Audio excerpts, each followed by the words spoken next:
determina este valor, que es este factor de influencia, que es K, en este caso 0,2. Entonces directamente, 0,2 por la carga que tenemos dividido entre la profundidad al cuadrado. Ya tenemos el valor de esa presión a cualquier profundidad. Entonces esta es una ecuación bastante fácil de aplicar. Bueno, aquí habíamos visto también lo que era el bulbo de presión, lógicamente, que si tenemos una fundación cualquiera y una carga, suponiendo una columna, entonces podemos una carga distribuida. Entonces las presiones, lógicamente, que en el punto de contacto, las presiones consideramos 100% de la influencia. A mayor profundidad, este bulbo de presiones se va disipando y al final ya no va a tener mucha importancia. Por eso cuando tenemos, por ejemplo, cuando estamos determinando la profundidad de sondeos, calculamos, suponiendo que un edificio normal, un edificio familiar, digamos un condominio, generalmente por piso se considera entre 12 a 16 toneladas, porque a veces uno no se tiene el valor inicial porque el cálculo no está hecho. A veces hacen los estudios antes de hacer el cálculo. En este caso adoptamos, suponiendo que son 5 pisos por 16, es el valor que va a cargar acá una carga puntual. Entonces eso suponemos que lo vamos a sentar sobre una zapata con una dimensión que podemos predimensionar y calculamos cuánto es la incidencia de presión en este punto y luego vamos a ir determinando, ¿no es cierto?, las presiones a diferentes profundidades. Cuando esa presión ya no actúe con una intensidad mayor al 7% o entre 5%, entonces ahí la incidencia es muy poca. Entonces ya decimos, bueno, hasta acá nomás la perforación, y si tenemos un suelo muy malo a esa profundidad, tampoco nos va a afectar mucho ya la estructura. Pero si tenemos una incidencia muy grande, entonces sí o sí tenemos que solucionar el tipo de fundación que tenemos que hacer, ya sea aumentando las zapatas o de repente haciendo una fundación radier, puede ser platea también, o puede ser con vigas de equilibrio, en fin. Ahí ya entonces tenemos que ver qué solución le damos justamente para poder mitigar el problema que se nos está ocurriendo a una profundidad determinada. Bien. Bueno, yo también había dicho, ¿no es cierto?, que habían varios detractores en cuanto a la aplicación de la fórmula de Boussinesq. Bueno, y se planteó en realidad esta fórmula que se tenía que emplear por Frobisher, que era B por P, 2pi por Z al cuadrado, coseno B más Z por phi, donde B era M más 1 y M era una relación de 1 sobre el coeficiente de Poisson o de Poisson, que era este valor B que estamos calculando aquí. Entonces, para calcular B tenemos que calcular este M. M es 1 sobre 1 dividido entre el coeficiente de Poisson. Pero también estos valores se adoptan, entonces tampoco llega, digamos, a ser unos valores muy exactos, ¿no? Por eso no prosperó en realidad la utilización de esta fórmula. Se queda uno más con casi todo el mundo utiliza el método de Boussinesq. Por ejemplo, aquí para encontrar B, se dice que B es igual a 3 para suelos arcillosos y 4 para suelos arenosos. También estamos adoptando esos valores. Finalmente, bueno, entonces la fórmula de Boussinesq, como le digo, por la facilidad de utilización, lógicamente, que está idealizando al suelo para poder aplicar la fórmula. Pero hasta ahora seguimos utilizando esa fórmula. Ahora tenemos el caso de la carga distribuida a lo largo de una línea. A esa ecuación le llamamos ecuación de Melan. Entonces aquí tiene una carga distribuida linealmente, va a ser entonces estas toneladas por metro o kilos por metro. En ese caso vamos a utilizar este P con una rayita arriba. 2pi por Z, Z es la profundidad de la cual queremos determinar las presiones, y coseno cuarta de phi. Igualmente aquí, Ahora, si estamos calculando las presiones debajo del eje de esta carga, entonces aquí coseno se hace cero. Y por tanto vamos a calcular 2 veces la carga distribuida dividido entre 2, dividido entre pi por z. Z es la profundidad a la cual queremos determinar las presiones. Ahora, si queremos trabajar a una distancia r o cualquiera, una distancia horizontal, también calculamos solamente este phi y aplicamos esta fórmula. Esa es la ecuación de Melan. Después teníamos el caso para la carga distribuida en una faja, que será el de Carothers, la ecuación de Carothers. ¿Quién sería la ecuación de Carothers? Esta ecuación, P dividido entre pi, este alfa se determina mediante, en radianes, mejor dicho, no está en grados, sino en radianes, y podemos terminar en la dirección z en x y también como el valor decisivamente xz. Entonces estas ecuaciones van a llegar a ser esto. La ecuación general es esta. Es una z cualquiera, lógicamente que aquí el problema es encontrar el ángulo, que estamos determinando una distancia cualquiera. Entonces ese ángulo lo expresamos en radianes y aplicamos esta fórmula. Aquí vemos el esquema, como ven, está la carga distribuida y es el ancho B. Siempre estamos utilizando, ¿no es cierto? No estamos hablando en este caso de una estructura circular, estamos hablando en forma rectangular. Por eso siempre es aconsejable, por la mejor distribución que hay en el suelo, utilizar siempre fundaciones rectangulares.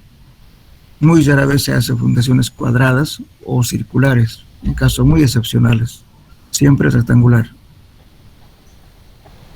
Entonces, acá tenemos una carga distribuida en un ancho B. Esto está en toneladas por metro cuadrado. Ahora también podemos utilizar este ábaco, este tabla. Lo mismo aquí, como decía, ¿no es cierto? El problema es encontrar los ángulos, Pero, ahora si está en el eje, lógicamente este valor va a ser 0, y por tanto, directamente va a ser multiplicado, la presión va a ser P dividido entre pi, por 1. Entonces acá tenemos, por ejemplo, este cuadrito es bastante útil.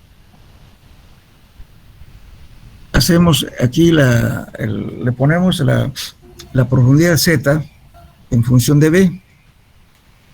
Supongamos que la profundidad de Z sea, digamos, 6 metros y este ancho sea 2. Entonces, ¿cuántas veces B va a ser? 3 veces B. Entonces ahí estaríamos, lógico, los valores que no existen aquí se interpolan. Entonces todo lo ponemos en función de B. Y con ese valor encontramos directamente este sigma Z. ¿Qué va a ser acá? Este coeficiente que viene aquí multiplicado por la carga. Directamente nos da la presión a la profundidad cualquiera que queramos determinar.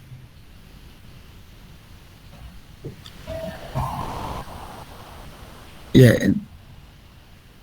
Ahora el caso de una carga distribuida sobre una placa circular. Para una superficie flexible y circular de radio R y para carga uniformemente distribuida P, el test P minúscula en kilos, no se van a confundir, por favor, al aplicar las cargas. Van a ver cuál es la carga distribuida y carga puntual. Este dato es dado por la fórmula de Lowe, pero se reduce a la fórmula de Boussinesq. En realidad, también todo parte a partir de esta fórmula de Boussinesq. Entonces esta fórmula la conocemos como fórmula de Lowe. Esta es la ecuación general. Pero al final vamos a llegar a este valor. Fíjense, toda esta demostración matemática que se tiene y para llegar a esta fórmula. P, la carga distribuida. Esto es solamente para una superficie circular. Todo esto es 1 menos 1 sobre 1 más R dividido sobre Z, todo al cuadrado. Todo esto dividido a 3 medios. Entonces también tenemos otras formas de encontrar este valor. Esta es una constante que estamos aplicando, que lo llamamos en realidad factor de influencia. El factor de influencia multiplicado por P nos da el valor a la profundidad y a una distancia r cualquiera. Bueno, entonces aquí vamos a ver acá. Por ejemplo, entonces en este caso, si queremos calcular por esta fórmula, utilizamos este factor K que llamamos, ¿no es cierto? Podemos encontrar con esta ecuación, pero también están tabulados, fíjense. Podemos utilizar este cuadro o este abaco, cualquiera de los dos. O si quieren, utilizan la fórmula. Ahora, ¿con qué? Para utilizar esta tabla, utilizamos simplemente la relación de R sobre Z. R viene a ser el radio del círculo, dividido entre la profundidad a la cual uno quiere calcular. Eso nos da el factor de influencia I. Esto lo estamos llamando I, todo esto. Entonces, de ese modo encontramos un valor cualquiera, supongamos que sea 2, directamente ser 2 por la carga distribuida nos da la presión. La profundidad cualquiera y a una distancia X cualquiera. Ahora, si queremos, lógicamente, si tuviéramos valores intermedios entre 2.5 y 3, entonces se hace interpolación. O sea, todos los valores que no están acá, entonces se interpola y ese valor que se toma como factor I. Ahora, lo otro sería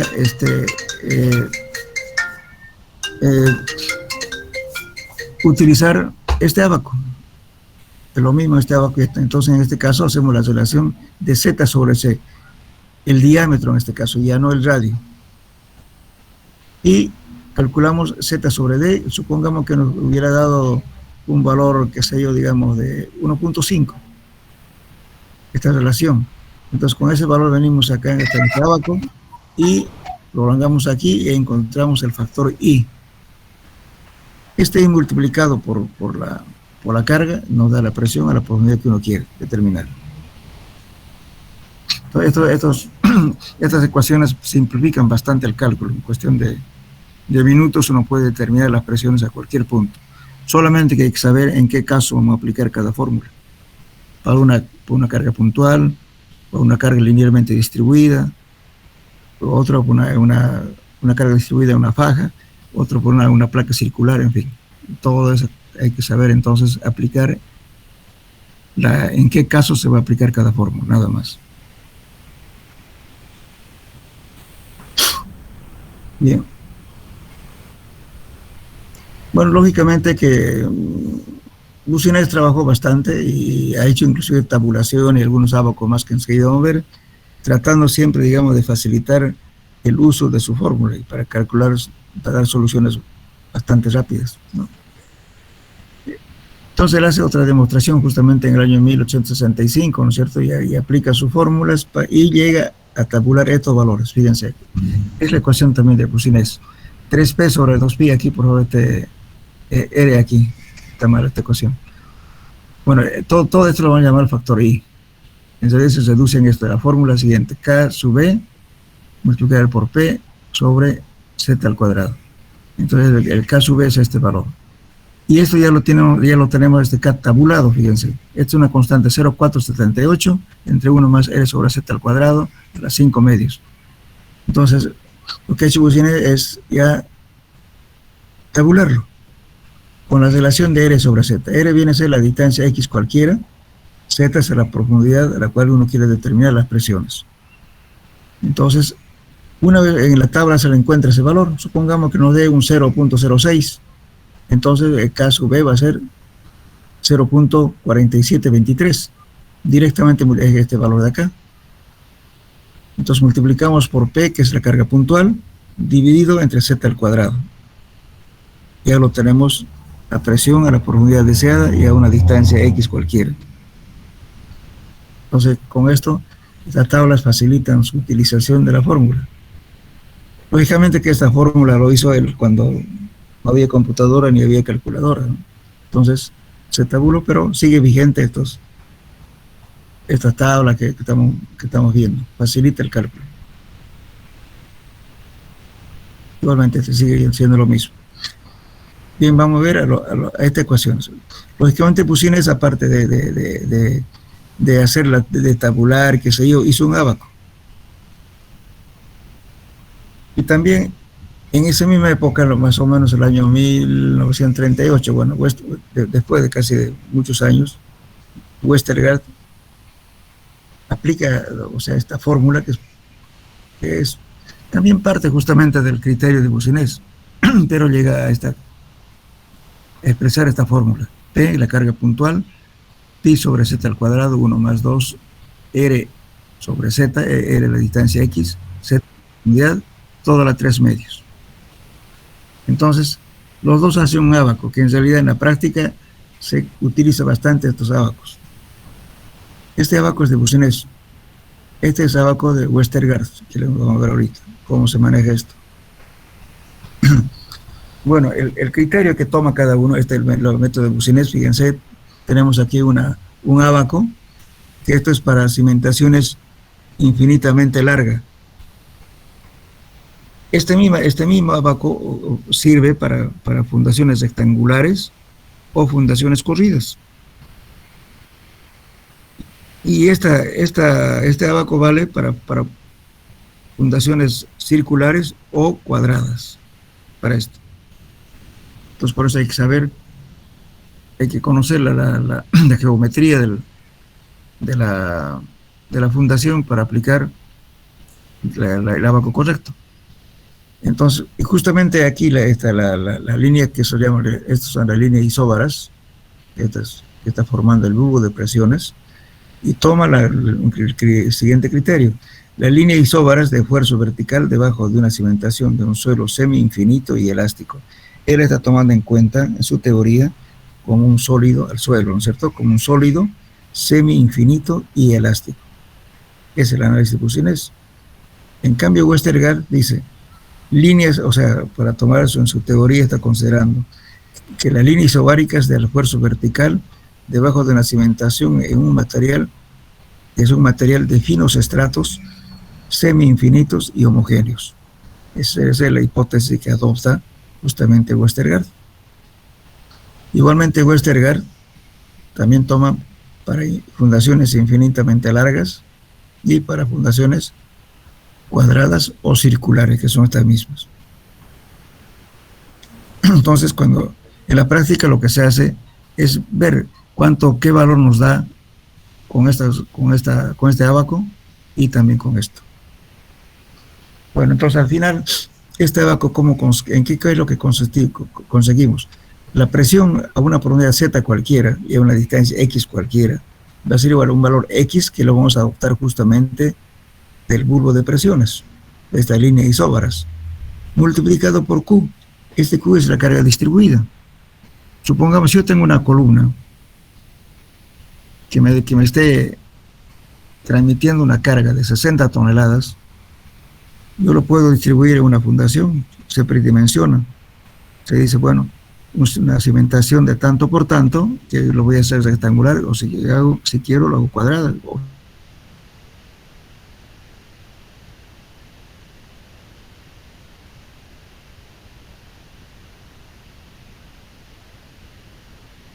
Q, que va a ser este de acá.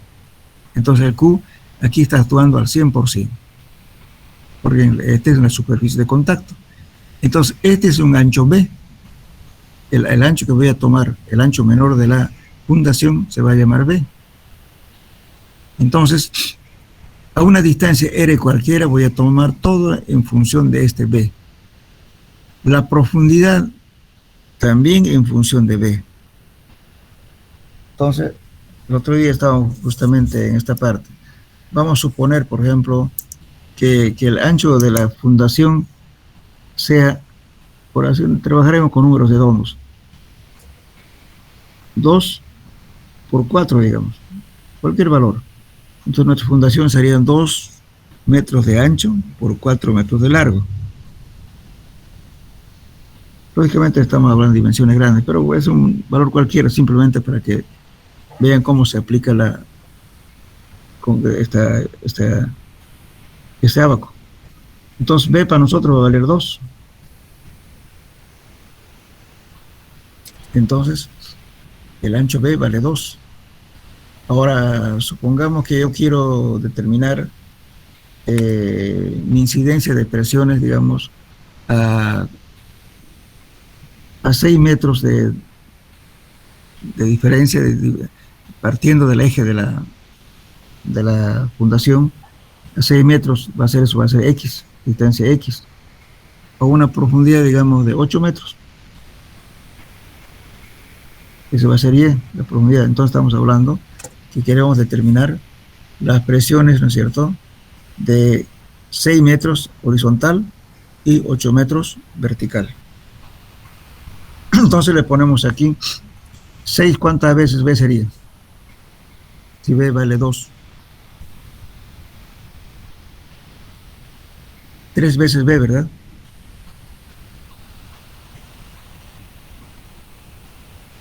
Hola, ¿me escuchan? Sí, ingeniero, sería 3 veces B. 3 veces B, ok, ya. Entonces ya tenemos como dato 3 veces B. Ya. Ahora la distancia horizontal dijimos que era 8. Entonces, ¿cuántas veces B? 4 veces B, ¿verdad? Ya. Sí. Entonces tenemos 4 veces B. No es más. Con eso ya la presión ya lo determinamos con la incidencia de la transmisión de la carga que está haciendo las columnas. Estamos asentando sobre una zapata que es 2×4. Entonces ya sabemos esta presión Q, ya lo conocemos por ese dato. Q ya es conocido. Que lo sacamos justamente de la estructura. Muy bien, entonces con esta abajo nos vamos, suponiendo que en este caso estamos haciendo por una fundación rectangular. Entonces vemos 3 veces B está aquí. Y 4 veces B está acá. A ver, 1, 2, 3, 4. Entonces 4 y tenemos aquí 3. Entonces, en este caso, ¿no es cierto? Como no nos dio justo en el bulbo de presiones, interpolamos aquí. Entonces 3 veces nos va a dar aquí. Entonces tomamos este valor que está aquí, 0,1. De todos modos, yo lo voy a sacar una fotocopia, porque parece que no se ve en la imagen. Les voy a mandar una fotocopia de esto, del libro original, para que lo tengan, aparte, con el auxiliar, los abacos, esto les voy a enviar aparte. No se ve muy bien acá. Entonces tenemos 3 veces y 4 veces. Entonces aquí tenemos este valor. Entonces el bulbo de presión es este valor aquí, que es 0. A ver si lo tengo acá.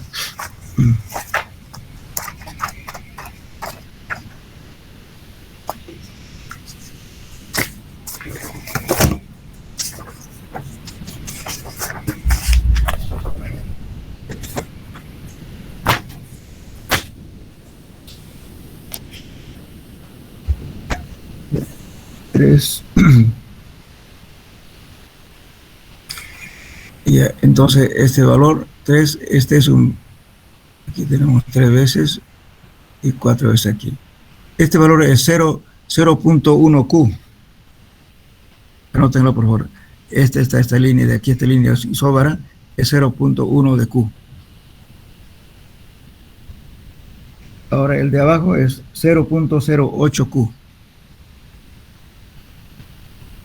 Entonces estamos aquí 3 y 4. Entonces esto es 0.08 Q. Entonces estamos en las líneas isóbaras entre 0.1 y 0.08 Q. Entonces con estos valores interpolamos este bulbo. Y de ahí vamos a obtener el valor. Ese valor viene a ser este valor X que estamos nombrando aquí en la fórmula. Con ese valor, suponiendo que es 0.05, digamos, por así decir, multiplicamos por la carga distribuida y ya tenemos la presión a esa profundidad y a esa altura X cualquiera. ¿Me entendieron?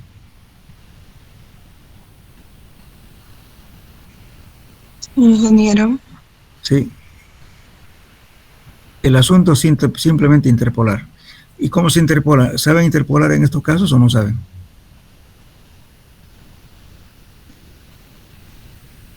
Hola. Por una regla de 3, ustedes dicen, por ejemplo, en ciertos valores van a ver esta distancia tanto, vale, de tanto a tanto, saben la diferencia, ¿verdad? Entonces, ustedes vienen un valor, digamos, que soy un intermedio que va a ver aquí, ese valor vale X. entonces van a hacer una regla de 3, van a calcular justamente este valor de aquí. Van a imaginarse de que la línea esté viniendo por acá. Ese es el valor que van a adoptar, ponen aquí, que es X. Y la carga ya lo saben ustedes, que es la carga distribuida. Entonces directamente les va a dar ese valor Q. Una simple interpolación usando la regla de 3. Nada más.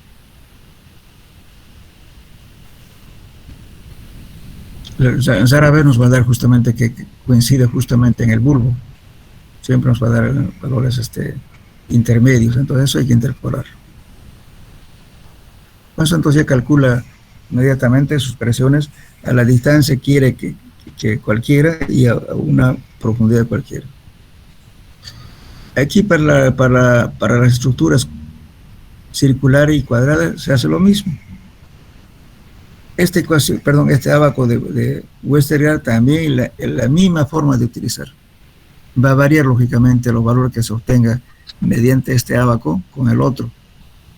Entonces uno dice, bueno, si este me da muy chico, este me da muy grande, entonces a veces uno adopta por tomarle un valor intermedio, o en su defecto toma el mayor valor. ¿Qué es lo que estamos normalmente verificamos, ¿no es cierto?, que esta fundación no cause problemas con un suelo malo que tengamos aquí abajo. Entonces nosotros, para estar más seguros, que tenemos que decir, bueno, aquí da demasiada influencia, entonces tengo que solucionar la fundación para que no me cause problemas a esa profundidad y a esa distancia X. Por eso siempre las verificaciones se tienen que hacer para evitar problemas de asentamientos. Generalmente, a veces ya en la vida real, no es el concepto que tiene mucha gente, especialmente los arquitectos, ¿no? Lógicamente no es su rama, esta parte de ingeniería civil, y gente también que no tiene mucho criterio en ese aspecto. Creen que por colocarle para una fundación que aquí me esté muy bueno, digamos, que me esté una tensión de, qué sé yo, por así decir, 1 kilo por centímetro cuadrado, aquí me va a dar 0,8, me dice, suficiente, no pasa nada. Pero ¿qué pasa si más abajo, a 4 metros o 5 metros, el suelo sea pésimo, malo? Entonces la incidencia de estos bulbos de presiones va a afectar aquí. Y el causante de los problemas posteriores va a ser justamente ese estrato que es malo. Entonces hay que salvar esa situación. A veces eso incide tanto que a veces cambiamos inclusive el tipo de fundaciones. Si yo tengo agua y aquí tengo un suelo malo, entonces ¿qué voy a hacer? De repente, no sé, si quiero hacer zapatas, se me van a unir las zapatas. De repente en mi suelo, en un lado tengo una arcilla muy alta de un espesor muy grande y en otro lado un espesor muy bajo. Cuando ponga platea tampoco me va a funcionar, ¿verdad? Porque es como si ustedes tuvieran una tabla en una superficie, en un lado tengamos, digamos, una arcilla muy blanda y una altura muy grande, y en otro lado menor, ¿dónde va a ser el asentamiento mayor? Ni por más que lo igualemos a las cargas, intensidad de cargas iguales, podemos calcular también así, pero siempre ¿cuál lado se va a asentar más? Va a ser en la parte, digamos, de mayor altura. En ese caso no siempre es solución las losas, muchos tienen ese criterio, muchos calculistas se dicen, bueno, hay un problema de tal cosa, póngale, qué sé yo, pilotes como fundaciones, ¿no es cierto?, que para transmitir las cargas a los estratos inferiores. Pero resulta que dicen, bueno, con una platea lo soluciono. Pero veremos, bueno, cómo está la regularidad de los estratos del suelo. Porque puede haber diferentes casos, fíjense. Si a un lado yo tengo un suelo muy malo, de muy espesor, lógicamente el asentamiento se hubiera a un lado, entonces mi estructura se puede inclinar a un lado. Si yo tengo un terreno muy malo al medio, porque también hay que pensar en eso, como la estructura es larga, ¿qué tal si tengo un estrato demasiado malo en la parte central? En los suelos normalmente que son de origen sedimentario, aluvial, como el caso nuestro, es frecuente encontrar irregularidades en pocos metros. Si yo tengo ese terreno muy malo al centro, ¿qué va a pasar? La parte central se va a asentar más y por tanto va a converger todas las cargas hacia la parte central. Entonces va a haber un momento, ¿no es cierto?, de que todo va a converger hacia el centro y por consiguiente va a haber un asentamiento excesivo y se desploma el edificio. A veces ni siquiera avisa la inclinación. Esa es la diferencia cuando hay una inclinación lateral, avisa cómo se está inclinando, pero la parte central a veces generalmente son catastróficos. Y como ejemplo, no me gusta hablar mucho, pero ejemplo que tenemos, el edificio Málaga, una falla central. No sabemos si ha sido una falla de suelos o ha sido una falla, digamos, de la parte estructural, pero de que la falla ha sido central, eso sí, se desplomó. Porque si se hubiera sido a un lado, entonces podía haber aplastado a los vecinos. En este caso se desplomó. Y es una falla central. Por eso es importante, por cualquiera de los métodos que ustedes vean, siempre verificar qué está pasando en los estratos inferiores. Por eso no es conveniente, cuando se hace un estudio, dejarlo en una camada, digamos, ¿cierto?, de arcilla que esté blanda, porque le están pagando hasta esa profundidad, y dejarlo así con duda, no es conveniente. Muchas veces llega un arreglo con el calculista o con el propietario y dice, mire, necesitamos entrar más para dar seguridad a la información. Pero generalmente eso no es aceptado muchas veces por el propietario, porque quiere todo barato. Entonces, uno lo hace por su propia cuenta, por responsabilidad. Eso es casi en forma general es eso. Pero hay algunos dejan hasta donde le pagaron, hasta ahí nomás, pero le dejan la información inconclusa y eso no es bueno. Peor si vamos a la perforación, va a quedar justo en un terreno donde tiene problemas. Eso hay que saber, hay que entrar a mayor profundidad. Entonces estos abacos son bastante útil porque justamente la carga puntual lo puede asentar sobre una zapata que lo predimensiona rápidamente y ya tiene la carga distribuida y ahí luego sabe a qué distancia quiere determinar. Por ejemplo, acá, ¿qué pasaría, por ejemplo, si tenemos otro edificio de otra gente? También acá no hay que pensar en eso. La separación. Ahora, por ejemplo, no antiguamente, sino hace unos 2 años atrás, 1 año atrás, no se preocupaba. Hola. Cuando se hacía un estudio, por ejemplo, de suelos, que se decía, bueno, hágame esto y punto. Ahora es importante, ¿no? Y eso hay que dar. Cuando se saca una foto, ¿no es cierto? Estoy hablando de un trabajo de estudio de suelos. Siempre hay que tratar de sacar una fotografía panorámica en el cual se vea algunas estructuras que están circundantes al edificio donde se va a construir. Porque hay muchos calculistas que ni siquiera van al lugar a ver dónde va a estar la estructura. Supongamos que un trabajo que se haga en La Paz. A La Paz le van a mandar datos, estudio de suelo, le van a mandar todos los datos que quiera, calcula, pero no se está fijando qué cosa hay alrededor. Entonces, si hacemos un edificio muy grande, ¿qué puede pasar?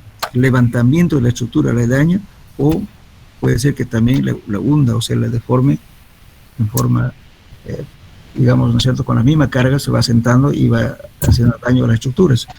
Ya hubieron muchos casos de demanda, por eso siempre es conveniente de que el calculista verifique, ¿no es cierto?, la incidencia que puede causar estas cargas frente a otra estructura que está acá. No está en este programa de suelos, pero sin embargo yo les voy a dar un tema como complementación, ni siquiera investigación, como complementación a esto, justamente lo cierto, los cuidados que se tiene que tener y cómo se verifica la parte aledaña, justamente para evitar ese tipo de problemas.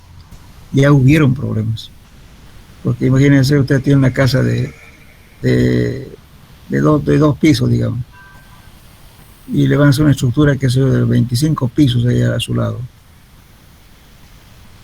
hay un peligro de que se levante su edificación o se hunda. En Sucre hubo demandas bastante graves con una iglesia, ha durado varios años el problema judicial. Ese tipo de cuidados hay que tener siempre cuando qué es lo que podemos afectar a las partes laterales. Por eso, en las imágenes que se saca cuando se hace un trabajo de geotecnia, hay que sacar una fotografía panorámica, que vea, si el calculista no conoce el lugar, pero por lo menos que vea en fotos que hay qué cositas hay al lado de donde se va a hacer la estructura. Eso es importante. Bien. ¿Está claro hasta aquí o alguna pregunta? Una pregunta, ingeniero. Sí. Ahí para aplicar la regla de 3 simple, por ejemplo, hay 2 maneras de aplicarlo y estaba tratando de reemplazar, porque nuestros valores a reemplazar sería 0.08, 0.1. Exacto. Y los que le corresponden a esos dos, ¿cuáles serían? Porque allá arribita no se ve con cuál. Ya, por ejemplo, usted dice, ¿no es cierto? Usted mide la distancia de separación que está entre uno y otro bulbo, ¿no es cierto?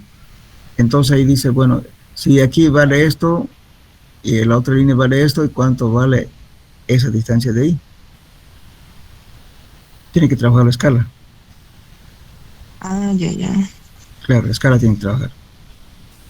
Y de ahí interpola. Sí. Entonces más o menos, fíjense acá, por ejemplo, como tenemos aquí, nosotros sabemos, fíjense, un cuadro, 2, 3 cuadros y tanto. Entonces vale de aquí a aquí, la diferencia es tanto, ¿verdad?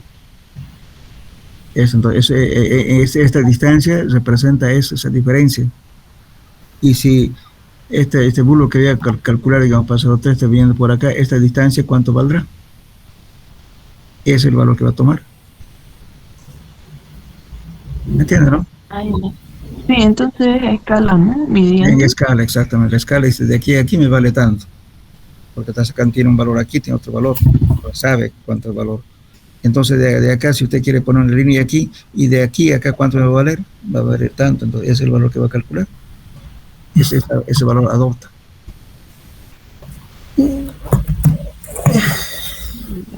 Listo, gracias. Ahora vamos a ver otra fórmula que se llama de Fadum. Generalmente se usa en terraplenes, en otro tipo de estructuras. Fadum elaboró en el año 1939 la tabla enseguida vamos a ver, que es 24A, que simplifica el problema partiendo de la integración de la ecuación de Boussinesq. También todo esto, fíjense, Boussinesq ha dado origen a todo y todos han tratado de hacer una fórmula, digamos, que simplifique o que calcule mejor que el Boussinesq. En este caso, por ejemplo, Fadum parte de esto para dar la solución para cargas bien no de forma, digamos, como estamos viendo ahora, sino inclusive se utiliza en terraplenes, por ejemplo, para superficies rectangulares, ¿ven?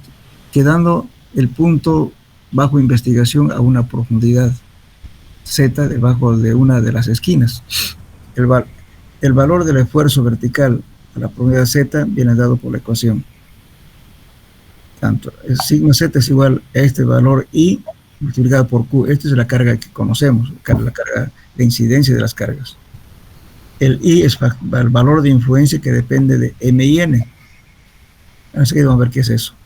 M es la relación entre el ancho del rectángulo y la profundidad Z. Y N es la relación entre el largo del rectángulo y la profundidad Z. Entonces, esto estamos usando en este abaco, fíjense. En este. Bueno, este es el valor de M. Este es el valor de N.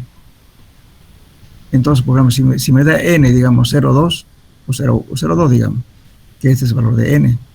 Pero voy a calcular M, me dé, qué sé yo, de 0,2, digamos, entonces voy a ver aquí, con el valor que calculé, busco aquí y ya tengo ese factor I. Entonces, ahora, B, M, que es B, o sea, si es rectangular, siempre va a ser el lado menor, dividido entre la profundidad a la cual quiero determinar las presiones. B. Y n va a ser ¿qué cosa? La longitud mayor del rectángulo dividido entre la profundidad a la cual quiero calcular las presiones. Eso es n.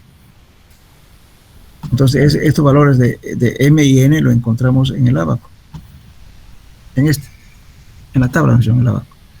Pues calculo primeramente la relación de n, que me va a dar esta línea de acá, y m me va a dar estos valores de aquí. Entonces, cuando tengo ese valor, voy a intersectar el punto y encuentro ese valor para poder calcular. El factor I. El factor I entonces estamos calculando con valor n y valor m. Entonces, es simple eso. Entonces, aquí, por ejemplo, que estamos haciendo aquí, calcular la presión en un punto de 5 metros por debajo de la esquina de una zapata, ¿no? De 1 metro de ancho por 1 metro de largo, que soporta una carga uniforme de 4 kilos por centímetro cuadrado. Entonces, ya tenemos datos. Entonces, con este m y n nos ha dado este valor y este valor. ¿Y qué hacemos con eso? Hemos encontrado este factor I, usando las tablas que les mostré. Con esto entren, ustedes van a ver como ejemplo, y van a encontrar este valor I. Entonces, este I multiplican por la carga distribuida que está como dato, que en este caso es 4 kilos por centímetro cuadrado, y tiene una incidencia de 0.092 kilos por centímetro cuadrado. Eso va a estar justamente a la dice, calcular en el punto de 5 metros, dice, por debajo, o sea, 5 metros de profundidad. Dice, calcular la presión en un punto de 5 metros por debajo de la esquina de la zapata, de 1 metro de ancho por unos 20 metros de largo. Entonces, esto lo vamos a tener a 5 metros de profundidad. Esa es la incidencia de presión que vamos a calcular con estas relaciones.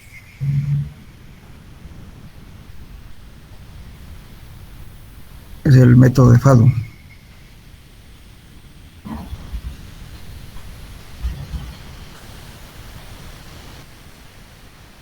Bueno, toda la parte de teoría, lo que está hablando de Fadum es esto, lógicamente.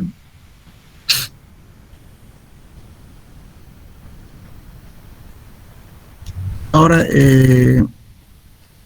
hay otro método, que este es un método gráfico, que se llama la carta de Newmar o método Newmar. Esta gráfica.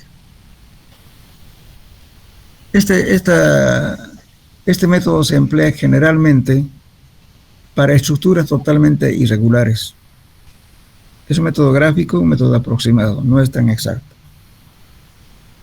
Normalmente estamos hablando de fundaciones rectangulares, circulares, cuadradas, lo que sea. Pero si tenemos una fundación con cualquier forma geométrica, entonces ya va a ser difícil que apliquemos alguna de las fórmulas.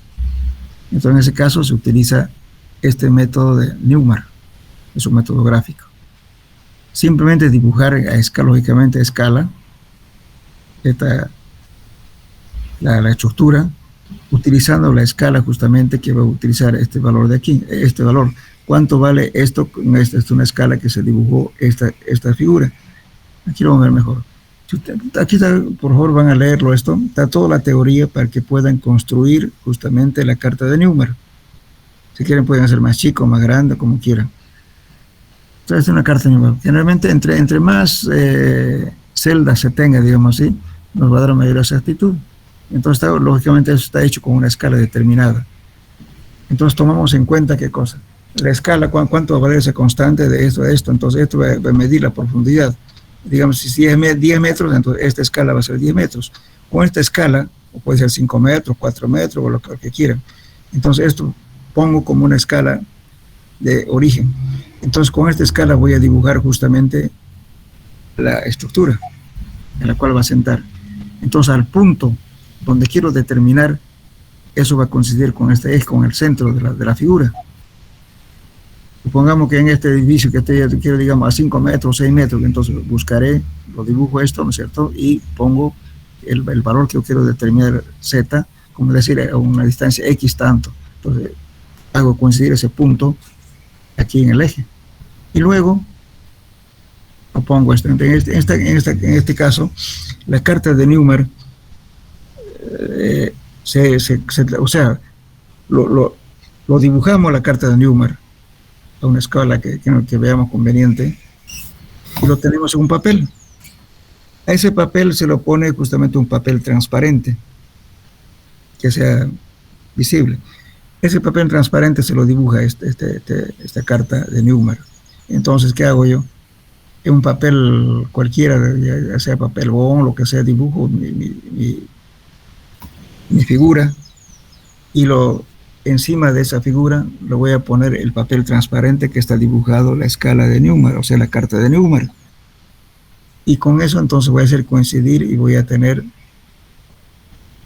en realidad voy a tener esta, o sea, la mayor cantidad de que tengamos me va a permitir calcular con mayor exactitud las presiones.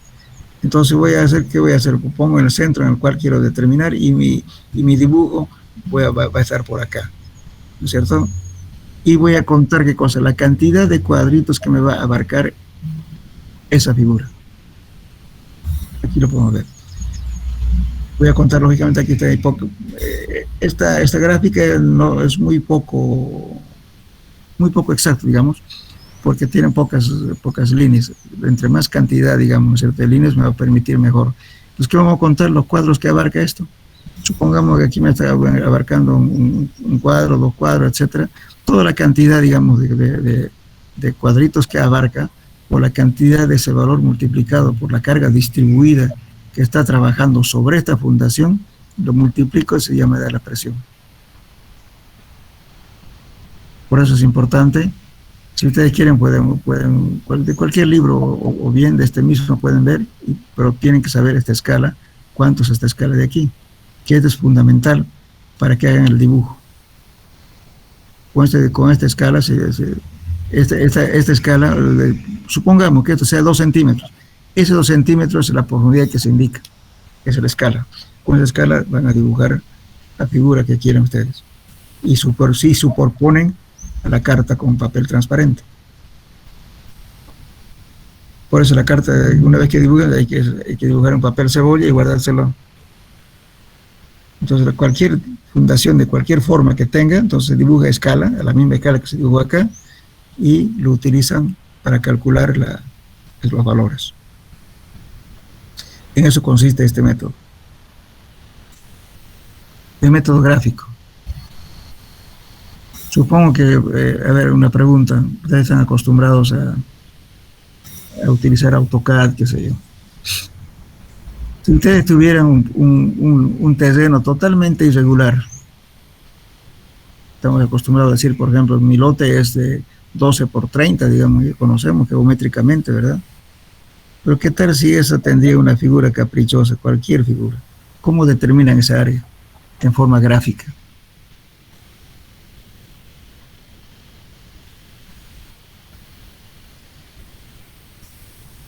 ¿Me entendieron la pregunta?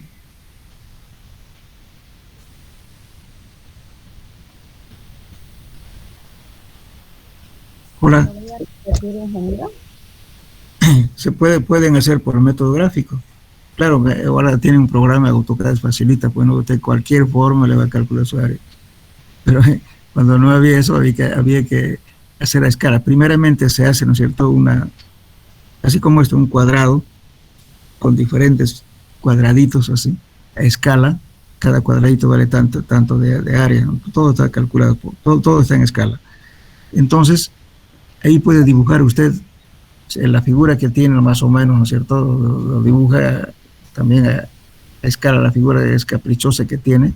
En función de eso va a calcular sus áreas, contando la cantidad de cuadraditos. Si pasara por aquí por la mitad y en la otra figura pasa la mitad, entonces compensa con eso. Esto más esto vale 1. Y sabe que qué área tiene cada cuadrado. Entonces esa cantidad de áreas justamente se lo multiplica y eso le va a dar la cantidad de área. O sea, lógicamente ahora la tecnología es bastante, bueno, pues facilita los cálculos. Inclusive cuando uno hacía topografía, por ejemplo, ¿no es cierto?, había cosas irregulares y cómo va a determinar el área. Hay que hacer por escala. Entonces aquí es lo parecido a eso. Pues la escala que se hace, ¿no es cierto? Esta escala hay que tener una constante, hay que saber cuánto vale esto, y con eso esto va a representar la profundidad. Y luego con esa misma escala haces su dibujo.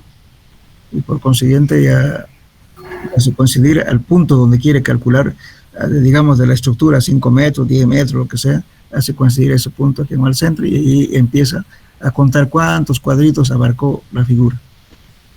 Esa cantidad de cuadritos que abarcó multiplicado por la carga que está sobre la estructura, eso le da la presión. En eso consiste este método. Bueno, para los que quieren, bueno, siempre yo digo para que lo entiendan mejor el uso como tarea, yo siempre he dado que hagan la carta de Newmark. Anoten luego de qué libros pueden sacar en detalle, por favor. En uno de los libros que pueden encontrar es, por ejemplo, en Saúl Crespo Villalaz, Mecánica de suelos y cimentaciones.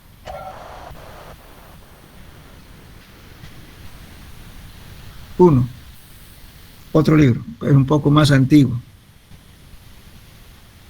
Es Mecánica de suelos y también cimentaciones también, sí. Es de Soers. No. Duncan. D-U-N-C-A-N. Duncan. Y H al final. Duncan. Un libro viejo. Lógicamente, como estoy hablando de esta teoría, estos métodos son bastante antiguos. Pero el actual, por ejemplo, en Crespo Villalaz está en detalle. También en Homero Pinto Caputo, Mecánica de suelos y sus aplicaciones. Homero Pinto Caputo.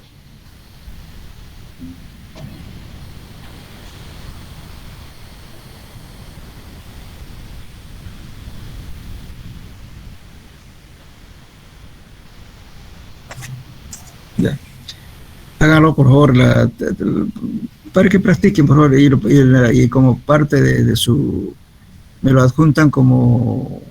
Cuando le dé el cuestionario, esta pregunta, me lo ponen al final, la carta, y pueden tener ustedes, si alguna vez lo ocupan, para calcular en cualquier fundación irregular, para eso sirve esto.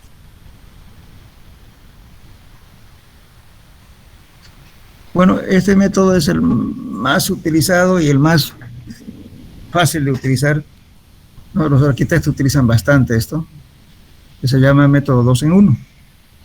Pero es un método muy aproximado, no es tan bueno, pero le saca de apuros porque es fácil de acordarse cómo va a calcular. ¿En qué consiste en esto? Fíjense. El método 2 en 1 dice: en muchos casos, en muchas ocasiones puede seguirse un método sencillo para determinar la presión sigma z aproximada, método denominado 2 en 1, en el cual la carga se supone distribuida bajo una pendiente de 2 veces la altura por una vez la base. Si se supone que el nivel del terreno, una estructura tiene dimensiones de A y B, eso es de ancho A por B, o una profundidad z cualquiera, que es este z de aquí, el peso de la estructura se repartirá sobre el área de lados A más Z y el otro B más Z. Z es la profundidad. Entonces, la presión máxima se estima en 1.5 veces a la anterior, que es la media. Entonces, ¿qué es lo que hacemos aquí? Si dibujamos, supongamos que esta sea la fundación, que tenemos la carga aquí. Bien, queremos calcular con una distancia Z cualquiera de profundidad, ¿no? Pero esto no estamos calculando, digamos, esto siempre se pone que la carga sea centrada acá. Este P, una carga puntual. Entonces dibujo, ¿no es cierto? Hago un dibujo de esta forma, ¿no es cierto? Voy a dibujar acá, la base va a ser A, que va a ser este lado de aquí, de la fundación, y Z es la profundidad. Entonces abajo, para formar esta pirámide que hago aquí, va a ser A más Z. Este va a ser B más Z. ¿Listo? Inclusive no necesitamos ni siquiera dibujar. Fíjense a un lado que hago. Sigma Z va a ser igual a P, que es la carga distribuida, dividido entre A, que es la A, del lado A, más Z. Todo eso multiplicado, porque estamos suponiendo que es rectangular, es B más Z. Z es la profundidad. Y listo. Entonces P sobre esto le va a dar directamente la expresión. Es bien sencillo. El área de repartición de dicha carga significa aquí la carga total, ¿no es cierto? Es 2.400 toneladas. Yo puedo tener una carga puntual cualquiera y lo divido, pues en este caso estamos haciendo, ¿no es cierto? Estamos tomando una dimensión, entonces me da 2.400 toneladas.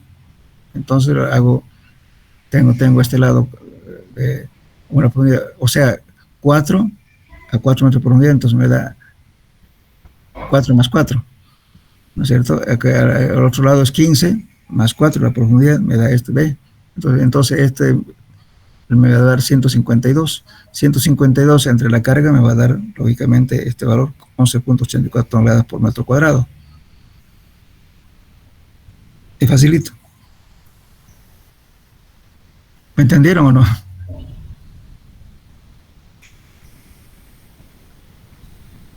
Hola. No necesitan ni siquiera dibujar. Simplemente suponen ustedes, o sea, si ustedes tienen, supónganse esto.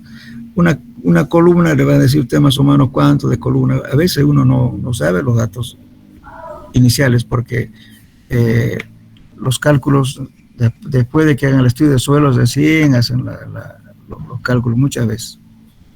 Entonces no se sabe el estado de carga, de cuánto va a dar su columna. Entonces por lo menos se toma un valor aproximado. Entonces dice, bueno, en este caso voy a tener una incidencia, qué sé yo, de 50 toneladas, digamos, qué sé yo. Bueno, eso lo puedo poner sobre una zapata cualquiera. Yo tengo un lado A por B y quiero determinar una profundidad que sea de 5 metros. Eso va a ser Z. Entonces, directamente aplico esta fórmula. P es la carga aquí. Entonces, esto A va a ser un lado menor más Z, que es la profundidad a la cual quiero calcular la presión, y todo eso multiplicado B, que va a ser el lado mayor, más Z, que es la profundidad. Listo. Y calculo esto. Me da directamente las presiones. En este caso nos dio 11.84 toneladas por metro cuadrado. Es el más común que se utiliza, pero como les digo, no tiene exactitud, ¿no? como otros métodos. Pero a veces es útil porque nos da un aproximado de los valores que puede darse por esto. Que se llama método 2 en 1.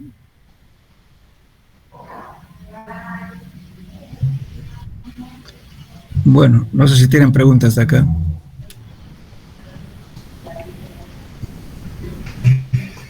Todas estas formulitas, por favor, se las van a anotar ya para el examen. La fórmula de Melan, de Caróteres, de Boussinesq, todo tienen que tener en su formulario, por favor, para el examen. Inclusive los ábacos.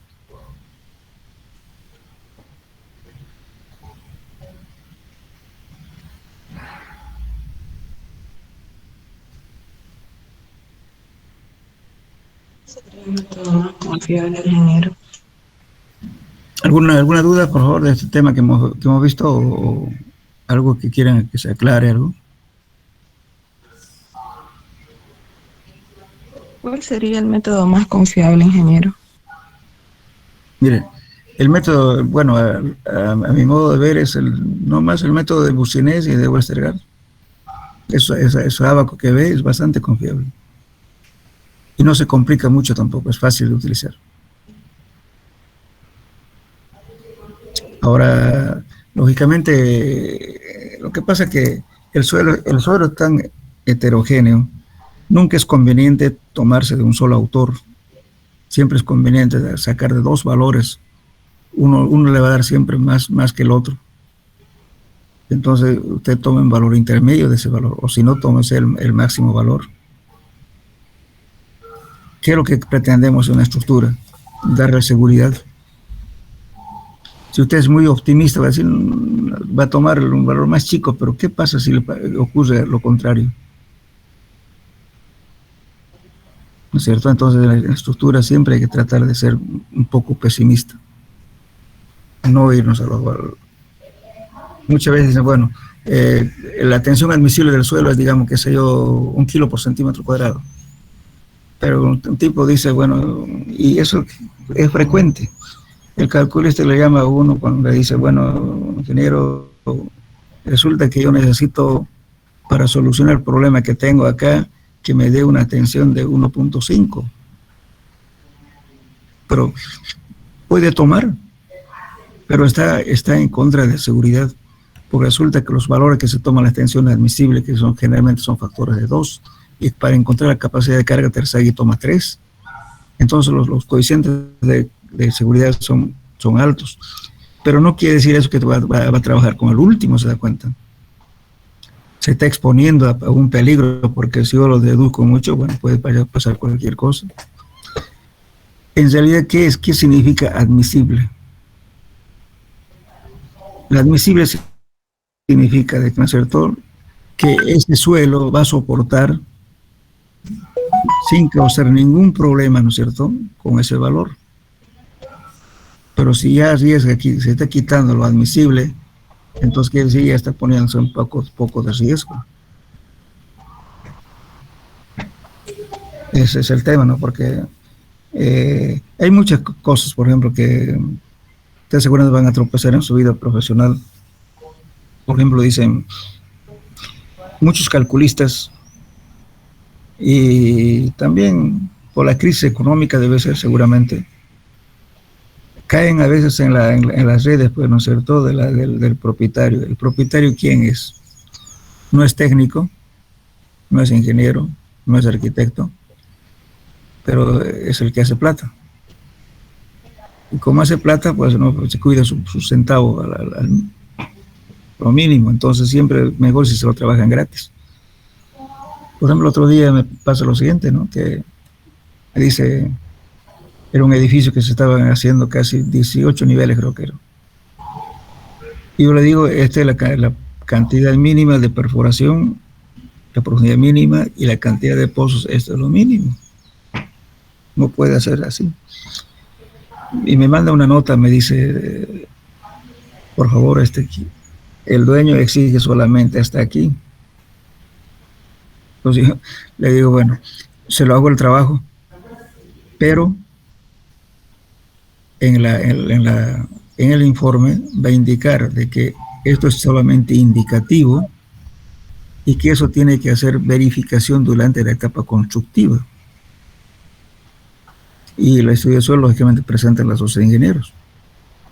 Ahí se lo observaron porque dijeron, bueno, aquí dice esto. Después, bueno, el tipo dice, bueno, ¿sabe qué? Y además ese edificio ya estaba hecho con pilotes a mayores profundidades, qué sé yo. Entonces le digo, bueno, me dice, quisiera ampliar, me dice, la información, ¿no? Pero si uno ponía esa pequeña observación, seguramente que podían echarme la culpa a mí o a cualquier persona. Dice, ¿por qué no hizo? Cuando hay desgracias, ¿qué hacen? ¿Por qué no hizo? ¿Por qué no sugirió como profesional? Ahora, si ellos exigen, hay que ponerle una aclaración que fue por orden de tal persona, por solicitud netamente de ellos. Entonces uno, para cuidarse la espalda, hay que decir, señor, yo pedí esto, pero sin embargo no quisieron. Entonces se recomienda, entonces no lo está diciendo haga esto, sino se dice que se verifique, porque hay mucha gente que es así. Por ejemplo, cuando se estaba haciendo el puente, el viaducto de Cotoca, conocen la carretera Cotoca, ¿no es cierto?, donde pasa el tren.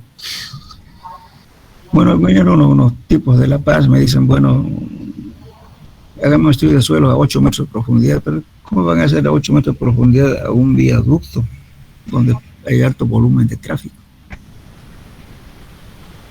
Al final no le hice el trabajo.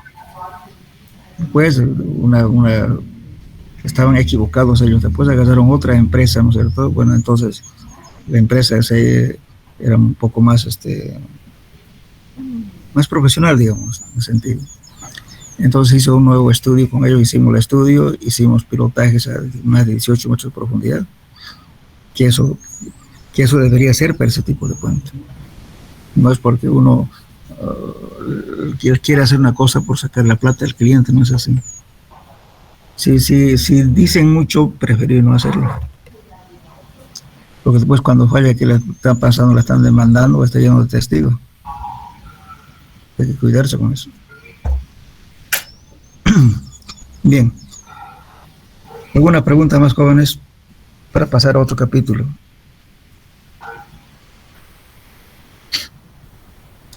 Valoremos un poquito la introducción de este tema que vamos a ver ahora, porque vamos a hablar ahora de la capacidad de carga de las cimentaciones. Bueno, aquí en este párrafo lo que vamos a leer es justamente lo que uno tiene que hacer. La carencia y una inadecuada evaluación de datos sobre las características físicas y constitución del suelo sobre el cual se pretende construir una estructura ha sido causa de que al construir una obra se presenten sorpresas, gastos extraordinarios que no estaban previstos, que si bien podían haber sido evitados mediante un estudio de suelos antes de la construcción, lo que en algunos casos estos imprevistos lleva al fracaso de la culminación de una obra. Eso hemos hablado en suelo 1, si se acuerdan. Generalmente ocurre eso. Por ejemplo, ¿no es cierto?, la pavimentación de la ciudad. No estamos criticando a los colegas, pero se hace ese tipo de cosas. Una perforación cada esquina, cada 100 metros. Tomar densidades cada 100 metros. Es una aberración. No puede ser eso. Porque a no ser que sepamos que geológicamente la zona de estudio sea totalmente uniforme, regular, entonces sí, tal vez. Pero en este caso no, como la región no da para eso. Hay que entre menor distancia de pozo a pozo es mejor, tenemos mejores datos. Entonces, al final de cuentas, hubo tantos cambios en la construcción de una avenida, digamos, que al final faltó la plata. Como faltó la plata, ¿qué hacen? No le hacen los cordones, no le hacen la señalización, bueno, y después aparece, ¿no es cierto?, la crítica de los periodistas, de la población, que se lo han robado la plata porque no han hecho esto, no han terminado, pero no ha sido eso, sino ha sido otra cosa de fondo, que en realidad se ha metido plata en algo que no estaba previsto, porque por una mala obra, por un mal estudio que se ha hecho. Generalmente ocurre igualmente en las edificaciones. Muchas veces fue cuando ya pasa un problema, están haciendo otra cosa adicional que no estaba previsto.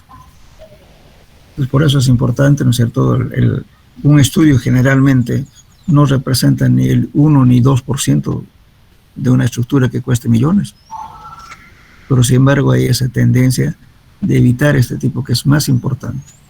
Y justamente tampoco no necesitamos pues estudios de, qué sé yo, como de una nave de extraterrestre, ¿no? Simplemente con los datos bien hechos nos dan pautas suficientes para tomar decisiones en la estructura, en la cimentación especialmente.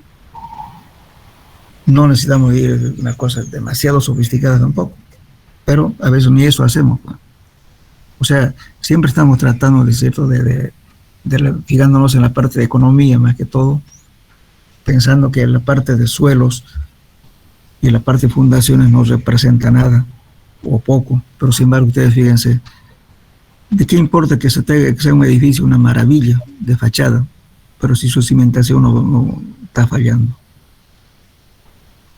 Es lo principal. Por eso los suelos hay que tenerle muy en cuenta, no hay que ser muy optimista en las recomendaciones, en las cosas que uno haga. Bien, entonces justamente en vamos a aprender ahora a ver algunas algunos criterios, ¿no es cierto?, que hay para poder determinar justamente la capacidad de carga de las cimentaciones. Bueno, vamos a leer un poco más acá, porque a pesar que ya lo hemos dicho, pero sin embargo, conocido es el hecho, dice, de que cuando una estructura se asienta en forma desigual, se provocan en la misma deformaciones que ocasionan grietas que pueden ser perjudiciales. Esas deformaciones que le llamamos deformaciones diferenciales.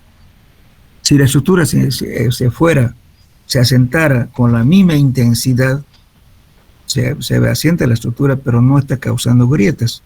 Pero en ese caso no. En cambio, cuando tenemos un suelo diferente de un punto al otro punto, estamos causando deformaciones diferenciales. ¿Y eso en qué afecta? En aparecer grietas, fisuras. Si es consolidación, eso va a ser un proceso durante años. Cada año le va a estar molestando el cliente, ¿no es cierto?, que tiene este problema y que tiene este problema. No se acaba el problema. Ahora, si es un suelo granular, tal vez va a haber un problema, pero se acaba. ¿Por qué? Porque el asentamiento de ese suelo es rápido. En cambio, en cuestiones de arcilla, de suelos finos, el asentamiento es lento, gradual y continuo, por muchos años. Entonces, eso es lo que uno tiene que cuidar, ¿no?, de que no ocurra eso. Entonces, por eso dice aquí las deformaciones que ocasionan grietas que pueden ser perjudiciales a la estabilidad de ella. Y en pocas ocasiones el asentamiento ha sido causa del colapso total de la estructura. Varias veces han tenido que inclusive derrumbar una edificación por demasiadas deformaciones. Un adecuado estudio del suelo sobre el cual se pretende levantar una construcción facilita al ingeniero contar con datos elementales necesarios para determinar el tipo y diseño apropiado y económico de las cimentaciones. Y es además una garantía previa a la buena edificación y seguridad.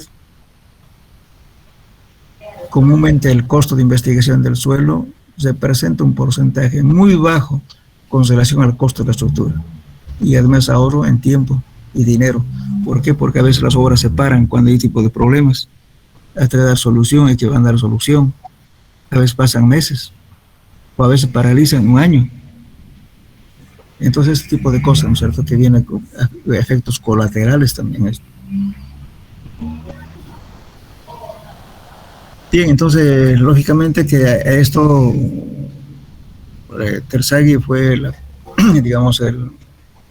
persona que más, como lo puede decir,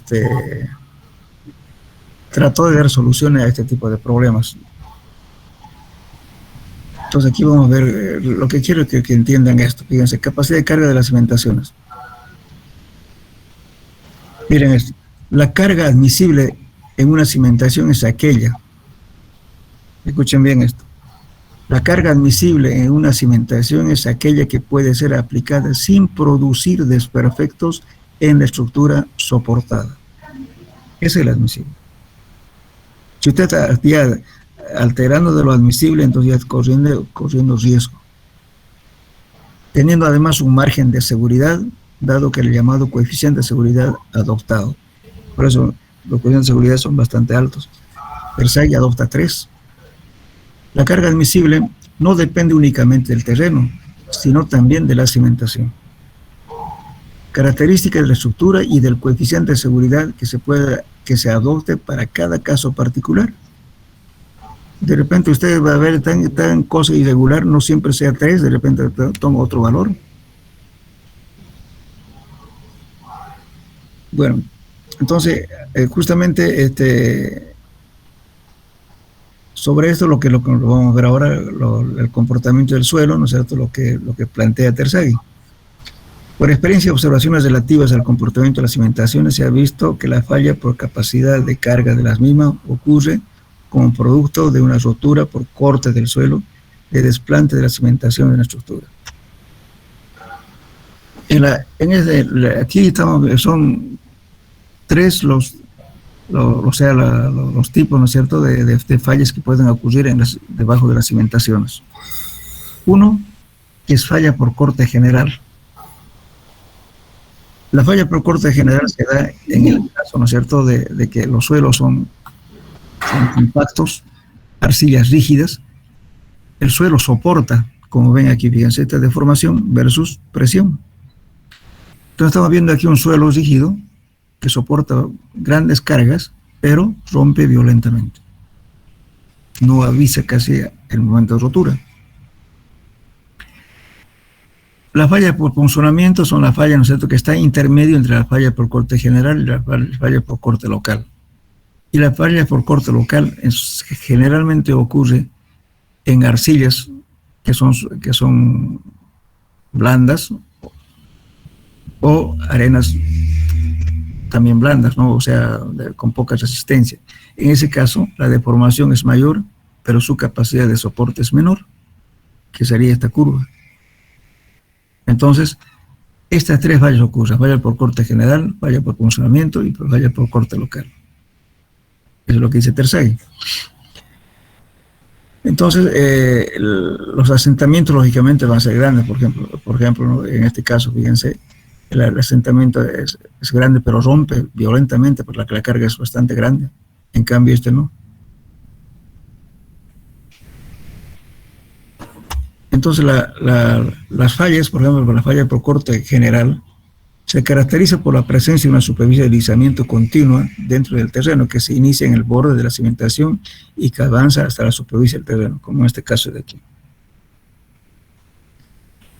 Entonces, podemos ver, por ejemplo, la falla por punzonamiento, que en realidad es bastante difícil determinar esta falla por punzonamiento, ¿no? Dice, se caracteriza por un movimiento vertical de la cimentación mediante la compresión del suelo inmediatamente debajo de ella, que es esta de aquí. Esta es la falla por punzonamiento. Y esta gráfica se da justamente para una falla por corte general. Como ven, aquí tenemos esta parte, se llama conveadura. Si yo tengo una estructura como esta pesada, me puede causar este problema. Aquí tengo un levantamiento del suelo, es como un colchón, fíjense, el suelo es como un colchón. ¿Qué pasa? Fíjense, párense sobre un colchón. A la parte aledaña, ¿no es cierto?, va a haber protuberancia, como en este caso. Algunos suelos pueden ser excesivos, entonces estructuras livianas que están en esta parte van a ser afectadas por eso. Entonces dice, por ejemplo, se caracteriza por un movimiento vertical en la cimentación mediante la compresión del suelo inmediatamente debajo de ella. La rotura del suelo se presenta por corte alrededor de la cimentación y casi no se observan movimientos de a la cimentación, manteniéndose el equilibrio tanto vertical como el horizontal de la misma. Entonces esto es falla por punzonamiento. Esto es por falla por corte general.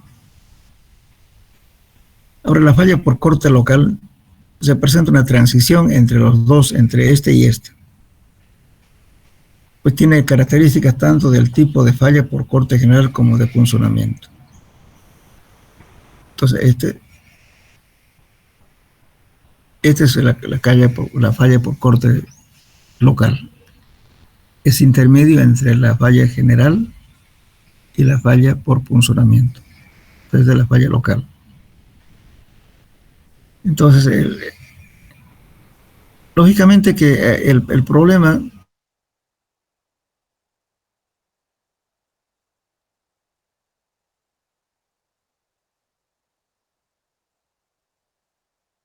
es grandes cargas. Ahí va a ocurrir una falla por corte general. En cambio, si son suelos, digamos, ¿no es cierto?, que son relativamente blandos, de poca resistencia, eso va a ser por corte local.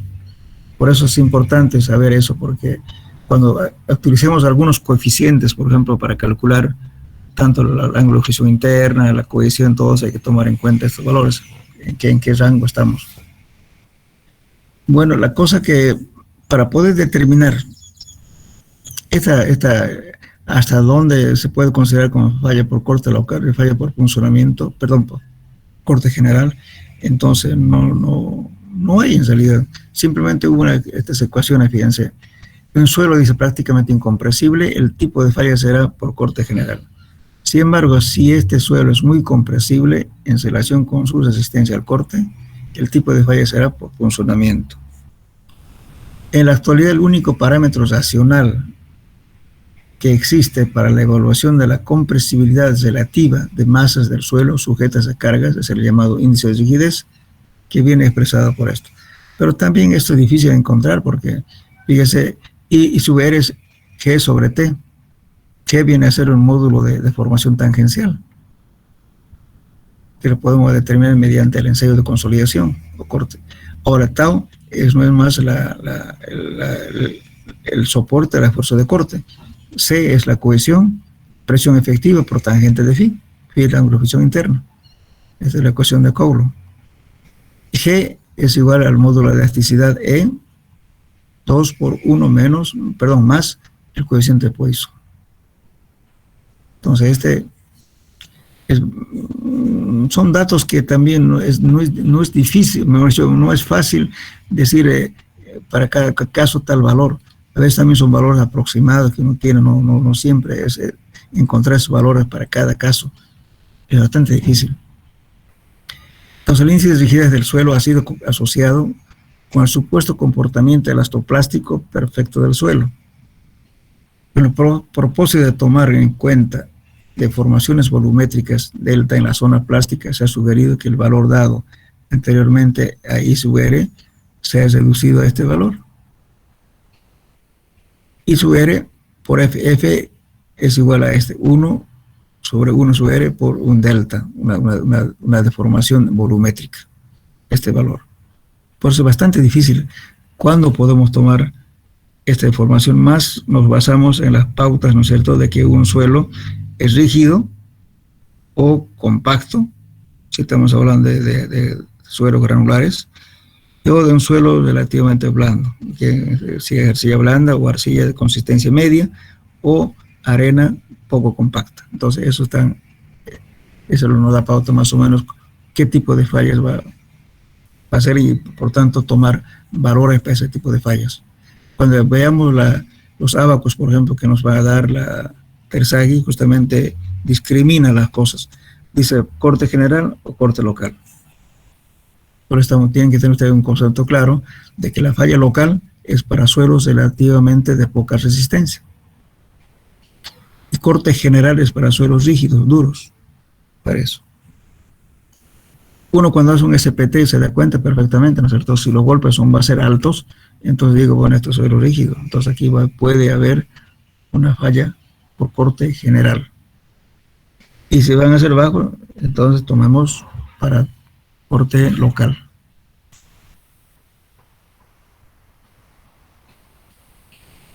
Por ejemplo, aquí dice, ¿no es cierto? Si un alto valor de I sub R, el índice de rigidez mayor a los 50, indica que de manera definitiva que el suelo es incompresible. ¿Sí? ¿Cuál es la diferencia entre corte general y corte local? Ya no vamos a ver esta gráfica. Fíjense, estamos diciendo, ¿cierto? Falla por corte general, se presenta esta curva, que es justamente para arenas densas, quiere decir compactas, y arcillas rígidas, duras. Entonces nos va a dar este tipo de falla. Miren, resiste mucho, pero rompe violentamente. Es igual, si comparamos con el acero, por ejemplo, de construcción es de alta resistencia, ¿verdad? El acero corrugado. El acero dulce, que hacen galpones, que es flexible, maleable, ¿verdad? Es lo mismo aquí, fíjense. Este es rígido, duro, aguanta todo, pero rompe violentamente.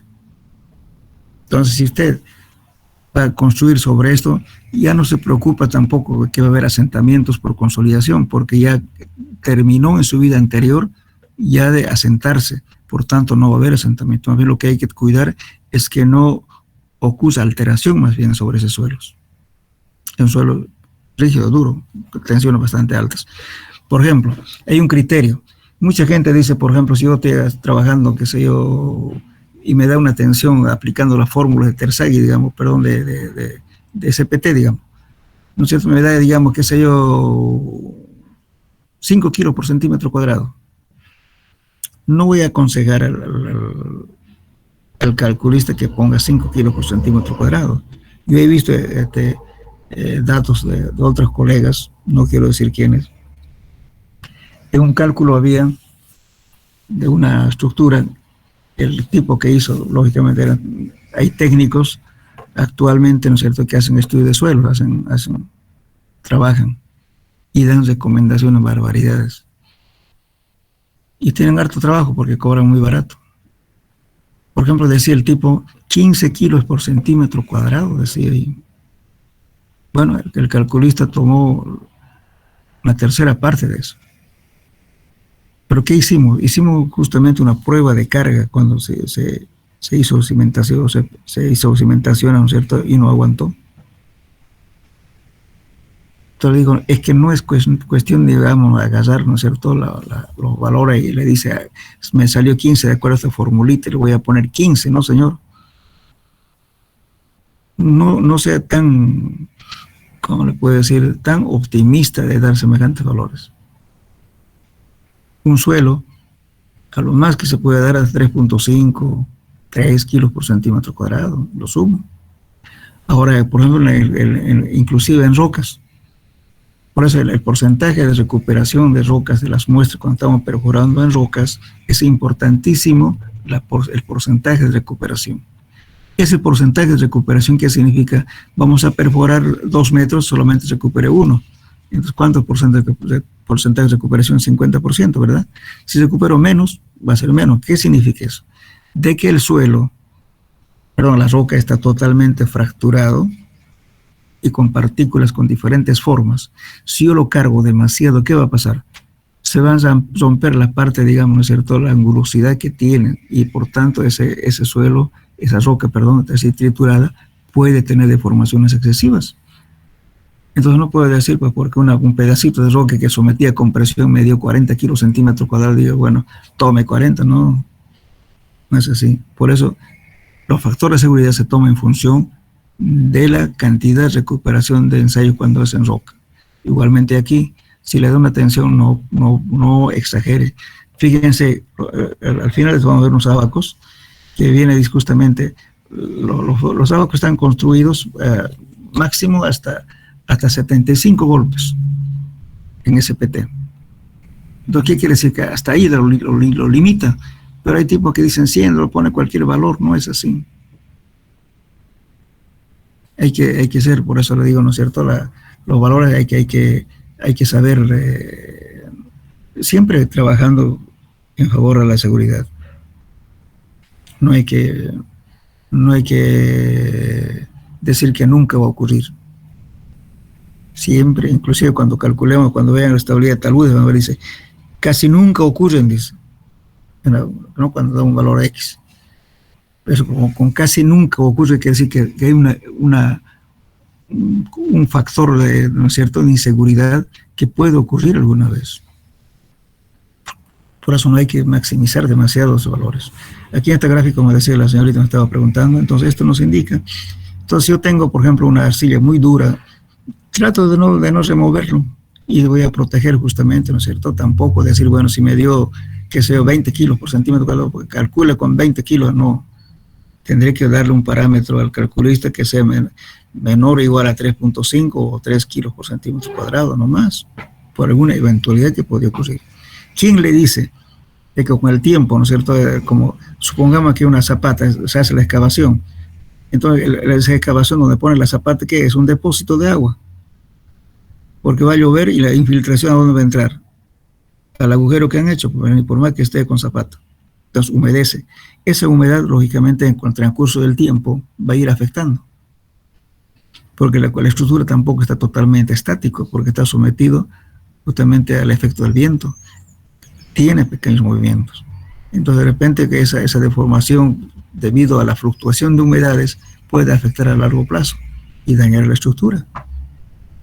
No así que nunca se va a mover. Eso hay que pensar siempre en eso, ¿no? Siempre no ser, digamos, tan como exagerar en seguridad. No hay que ser muy optimista.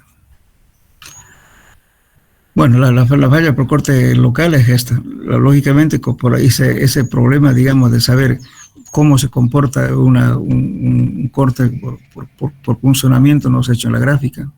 porque es un valor intermedio entre el corte general y corte local.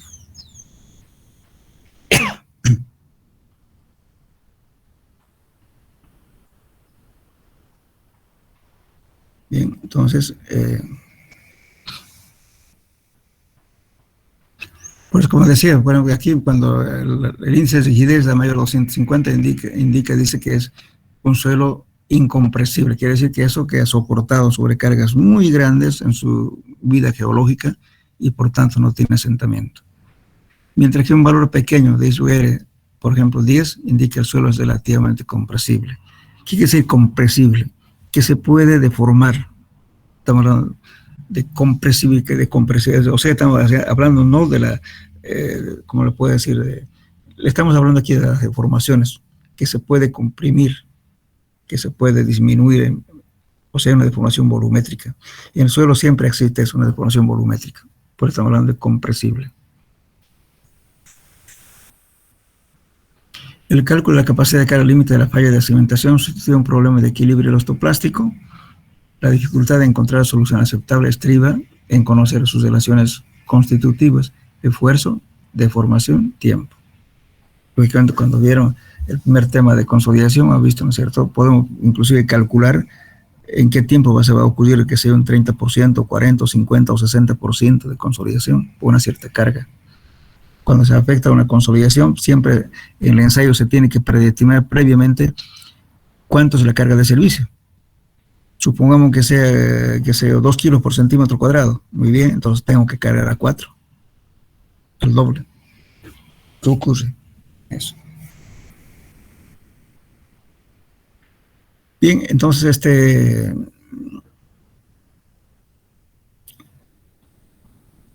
en la próxima clase vamos a ver ya lo que es justamente la capacidad de carga de las cimentaciones y vamos a ver los diferentes criterios que hay para esto. Por favor, vayan tomando nota, ¿no es cierto?